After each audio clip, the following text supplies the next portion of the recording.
Mula South Korea, dumaong na sa Pilipinas ang pinakabagong maritime vessel ng Philippine Navy na BRP Diego Silang. Bahagi ito ng pinirmahang 28 billion pesos na kontrata na inaasahang magpapalakas lalo sa proteksyon ng ating mga teritoryo. Nagbabalik si Edniel Parosa.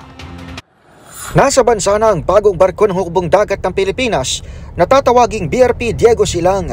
Ito ang ikalawang Malvar-class frigate na inilunsad mula South Korea sunod sa kapatid nitong BRP Miguel Malvar at bahagi ng 28 billion peso modernization contract sa Hyundai Industries noong 2021. Kabilang sa mga sumalubong sa guided missile na barkong pandigma ay ang Philippine Coast Guard vessel na BRP Gabriela Silang, kapangalanan ng misis ng bayaning si Diego noong panahon ng Kastila. Nakilalang mag-asawang revolusyonaryo ang pamunuan ng pag-aaklas ng mga Ilocano laban sa mga dayuhan noon.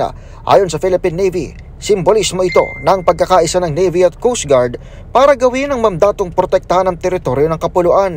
Maliban sa Gabriela Silang, nagsagawa rin ng coordinated meeting procedure sa karagatan ng Zambales, San Diego Silang kasama ang flagship Philippine Navy vessel na BRP Jose Rizal. Pero dadaan pa sa acceptance procedure at commissioning ang bagong barko bago isabak sa Philippine Fleet.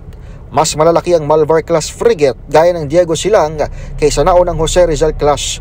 Mayroon din itong Sea-Star anti-ship missile at kapabilidad para sa anti-air at anti-submarine warfare. Para sa MBC TV Network News, ito si Edniel Parosa na Razor H. Una sa Pilipinas, una sa Pilipino.